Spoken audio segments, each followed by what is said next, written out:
The cooking the housemaid makes is so terrible. Throw it all away and let's order pizza today. My mother-in-law and brother-in-law, who don't help with any household chores, had moved into my house and kept saying whatever they wanted.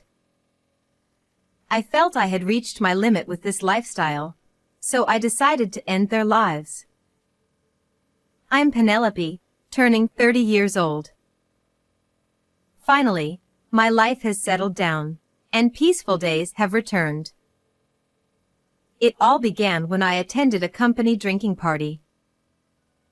It was there that I met my ex-husband Sebastian. I first met Sebastian at a drinking party, and we immediately hit it off. We became close quickly, exchanged contact information, and started going out for drinks together regularly. Even though we worked in different departments at the company, he would wait until I finished work and would listen kindly when I complained about making mistakes. He was supportive and empathetic when I had personal concerns, and being with him became a comforting time for me. And it seemed Sebastian felt the same way. He asked me to become his girlfriend. I was really happy and we started dating. After that, we did typical things that couples do. Going on trips on weekends, having dates nearby places, and that kind of stuff. Then, around 2 years into our relationship, Sebastian proposed to me. I had a strong feeling that I wanted to marry him, so I happily accepted his proposal. Both my parents and Sebastian's parents gave their consents to our marriage, so we began preparing for the wedding while working. It was a bit challenging, but I felt fulfilled and happy throughout the preparations. Finally, we were able to have our wedding ceremony, and everyone congratulated us. After we got married, Sebastian moved into the apartment my father had bought for me. Even after marriage, Sebastian remained kind and shared household chores with me. When I was busy, he would take care of everything without complaint. I was truly happy to have married such a wonderful person. One day, Sebastian's father passed away from a long-term illness. With Sebastian's mother now alone in their family home, Sebastian approached me with a proposal. Mom will be alone now, so let's have her live with us. It would be inconvenient for her to be on her own, and I'm the eldest son, so I should take care of her. I hadn't been married for long, and I still wanted to enjoy my newlywed life. The idea of living with my mother-in-law made me a bit disappointed. However, I also understood that my mother-in-law must be feeling sad after losing her husband, and I wanted to fulfill my kind-hearted husband's wish. Above all, I thought that if I were in his shoes, I would definitely do the same. So, I decided to accept my husband's request. However, if I had known the tragic events that would happen afterward, perhaps I would haven't agreed to this cohabitation and could have continued to live happily. So we started living with my mother-in-law, but she never washed the dishes she used or left her clothes everywhere even though she was always at home. She settled in but didn't help with any household chores at all. Just as I was feeling frustrated with this situation, another tragedy happened suddenly. It was around the time when people began their long holiday. When we were relaxing at home, my husband's phone rang. Huh. I wonder what's going on. He started talking with someone on the phone. It seemed like it was from my brother-in-law, Adam. My brother-in-law had returned home for a long holiday, only to find that their family home was gone. Apparently, he was shocked, so he called my husband. And after the conversation ended, my husband told me, Adam seems to have come back, but since our family home is gone, he'll be staying with us during the holidays. However, I suddenly had a doubt. I remembered that my brother-in-law works in the hospitality industry and the long holiday period should be a busy season. It didn't seem likely that he could take time off during such a busy time. Isn't it a bit strange? Adam works in the hospitality industry, so how could he come home? Maybe he just happened to get time off. My husband wasn't really interested in talking about it. And about 2 hours later, my brother-in-law arrived at our house. Moreover, he came carrying lots of luggage in both hands and hurriedly entered the house. As soon as my brother-in-law arrived at the house, he immediately confronted my husband. Sebastian, why is our family home gone? After Dad's funeral, Mom would be alone, right? So she sold the family home and moved in with us. Didn't I tell you about it? I didn't hear anything about that. Jeez. My brother-in-law kept complaining to my husband and mother-in-law about the fact that their family home was gone. I have only met my brother-in-law twice, once when my husband and I went to visit his family before we got married, and the second time was at our wedding. My impression of my brother-in-law is that he tends to react with defiance when criticized by my mother-in-law or husband about small things. He comes across as immature, selfish, and somewhat self-centered, and honestly, I find him difficult to deal with. I wonder if this time too he will insist on having his way and continue living in our house like this. Just as I had feared, my bad feeling came true. My brother-in-law said to my husband, You're living in a nice apartment. Do you have any unused rooms or something? There's one room that we're not using. It's just being used as storage. Well then, there's no problem if I move in. He said like that. Of course, both my husband and I opposed the idea of living together with my brother-in-law. Why not? You sold the family home without consulting me. Mon can live here, but why can't I? However, he started throwing a tantrum. Then my husband asked my brother-in-law, What about your job in the hospitality industry? And weren't you supposed to be living in as a trainee? Brother-in-law replied, Well, you see, I've got mentally tired from my current job. I've taken a temporary leave for a while. If my husband heard this, he would definitely find it hard to refuse. He glanced at me, silently pleading for understanding. I shook my head, signaling that it was impossible because my mother-in-law was already living with us. All right. Just for a little while, okay? Seriously? You're the best. However, my husband agreed to it. Even though my husband must have seen I shook my head in disagreement, he still accepted my brother-in-law. I immediately called my husband into the bedroom. Hey, what were you thinking about accepting Adam like that? You saw me shake my head and refuse, didn't you? In response, my husband, true to his kind nature, argued.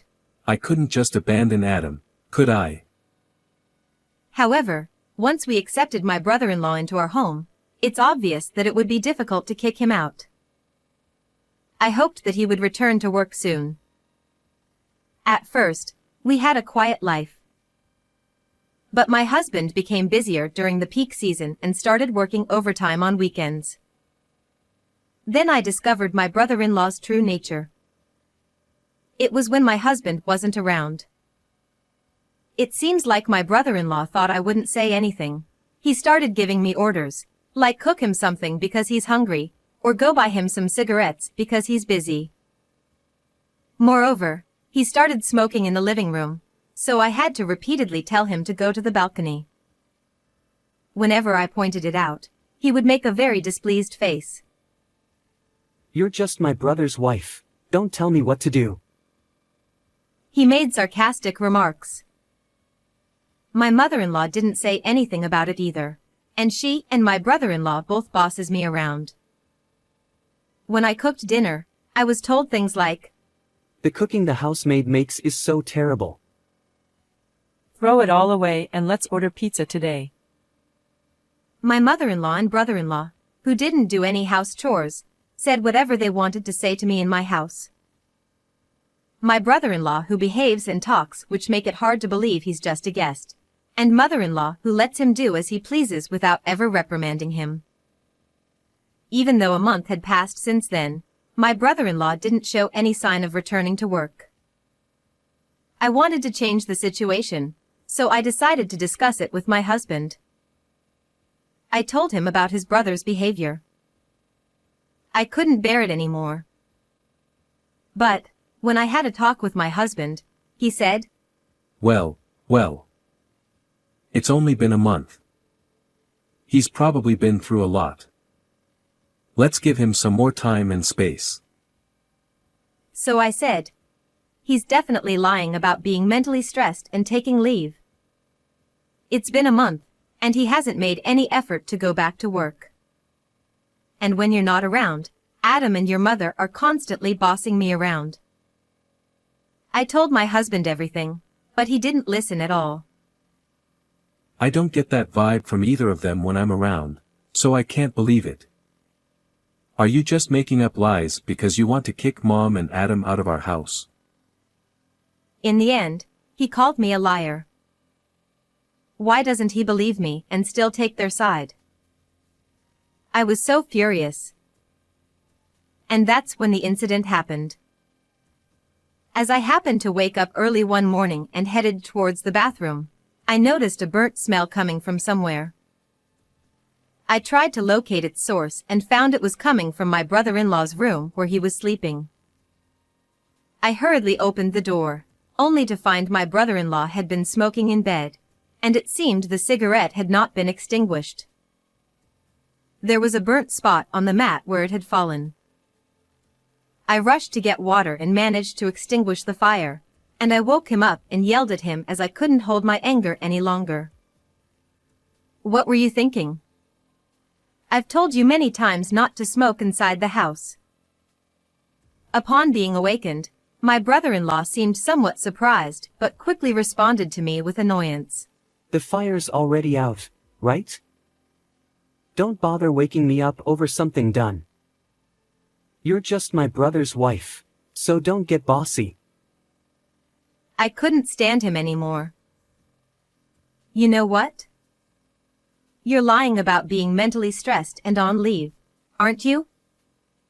You keep going against everything I say and throwing tantrums like a child. Have some awareness that you're just a guest here. If my husband hadn't allowed it, there's no way I would have let you live here. I let it all out.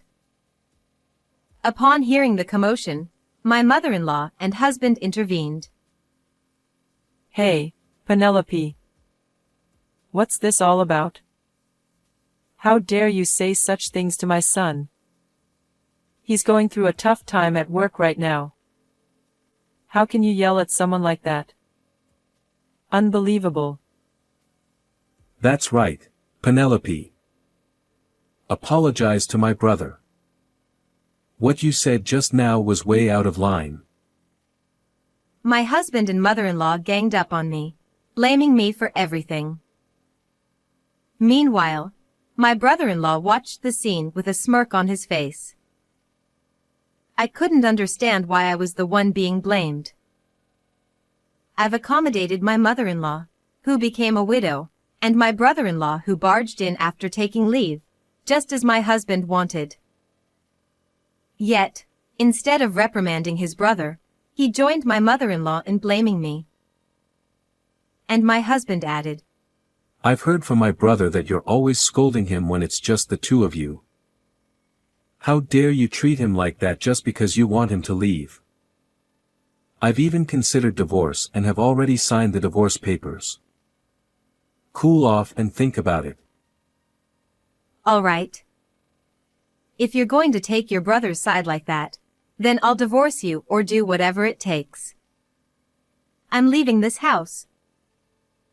I've reached my limit, and as I prepare to leave for work, I've decided I will never forgive them. That day, I was irritated all day, and I got calls from my husband several times, but I ignored them all.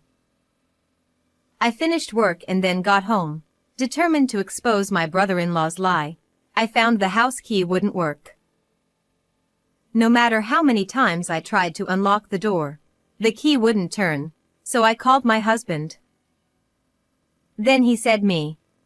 I've changed the locks at home, so don't bother coming back.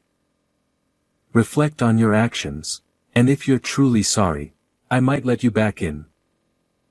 I'm considering divorce, so think carefully about your next steps.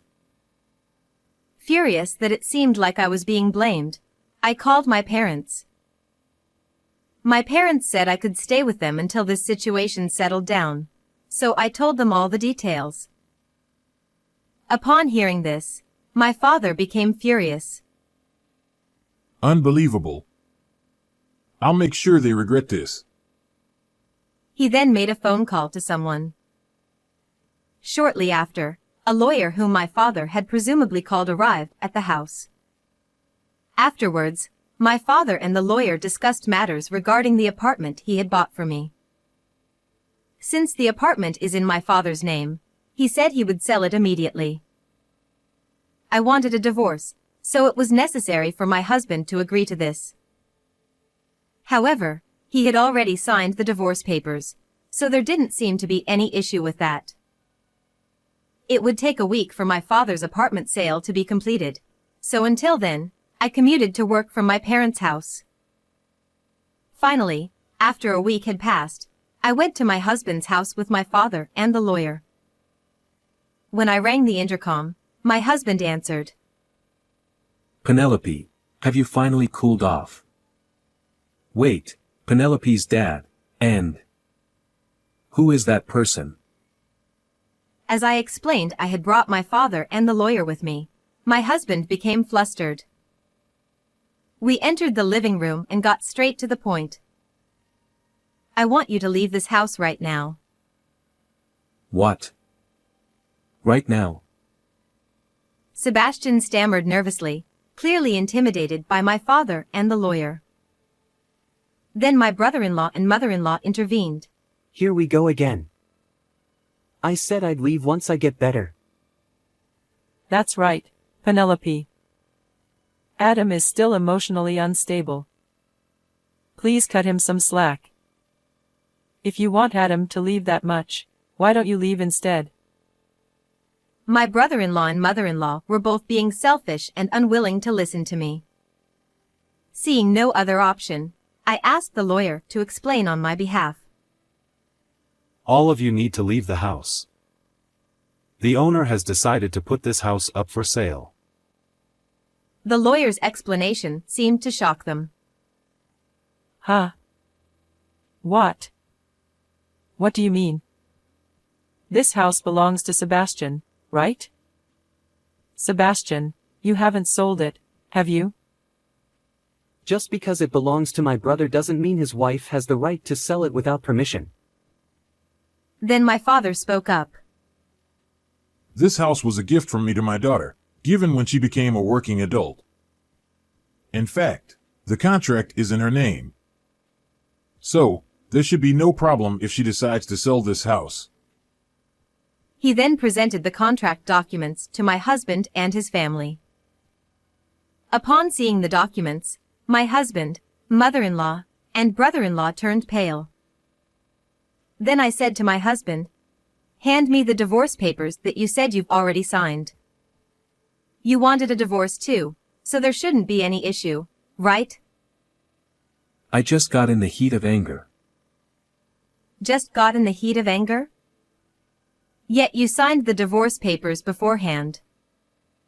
That makes no sense. Stop making excuses and just hand it over. Or should we both hire lawyers and settle this through negotiations? In that case, we might need to send certified documents to your company. My husband quickly brought the divorce papers. Then I signed the papers as well. Well then, this is it. Leave by the end of this month. I think you understand, but if you don't leave, it'll become a police matter. With that, I got up to leave. This is no joke. My brother-in-law shouted angrily as he stood up and tried to grab me. If you lay a hand on us, I'll call the police immediately. For someone supposedly mentally unstable, you're quite aggressive, aren't you? Why don't you get back to work? However, as I said so, he started punching the floor in frustration. Damaging property is also a police matter, you know. I quickly added. Damn it. All right. My brother-in-law yelled in frustration, thrashing about. After that, thanks to the lawyer, the proceedings went smoothly. The divorce was finalized successfully, and I managed to evict my husband and in-laws from the house. I heard through the grapevine that my ex-husband couldn't support 3 adults on his salary alone, so he told my ex-brother-in-law to leave immediately. Then, unable to tolerate my ex-husband's words, my ex-brother-in-law reportedly punched him and got arrested by the police. Apparently, this incident shocked my ex-mother-in-law and caused her to develop depression. As for me, I used the money from selling the apartment to buy a new house with my parents, and now we're living happily as a family of 3.